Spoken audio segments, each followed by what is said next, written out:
So we are now 1 week post-op, and the procedures performed, which are typical for an Ehlers-Danlos patient: proximal lead and nerve release, release of the radial tunnel, capsular stabilization wrist for dynamic pseudodissociative carpal instability, and Eaton-Littler ligament reconstruction using a strip of the FCR tendon, carpectomy of the pisiform, just an extensor pollicis longus tendon realignment here, and realignment of the extensor tendons. The main operation that every Ehlers-Danlos patient needs is the release of the median nerve, and it gives you the strength back to these two muscles. If we put his hand, and don't cheat, so this is a learned behavior that's not even a conscious effort. Pull his fingers down like that.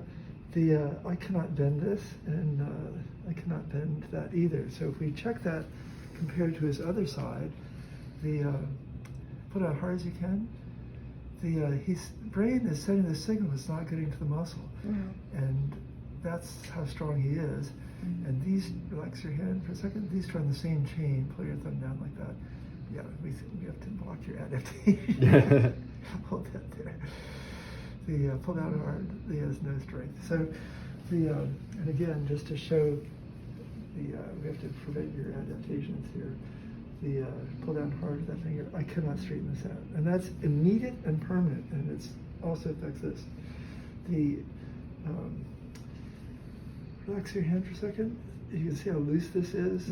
These tendons, slide around. Already the joint's stiffer.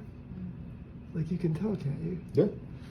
That and this will be even a little stiffer in about a month from now. And the tendons don't slide around.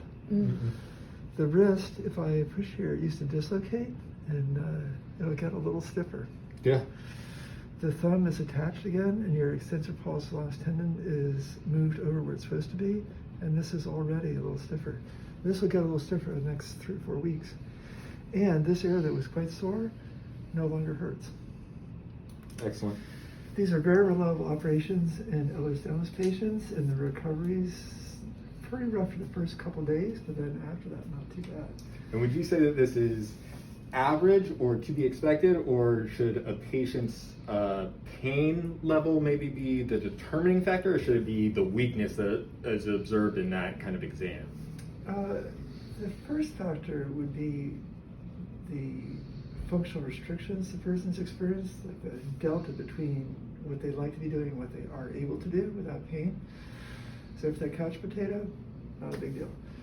Trying to have a big life with a big job, this lifestyle, big problem.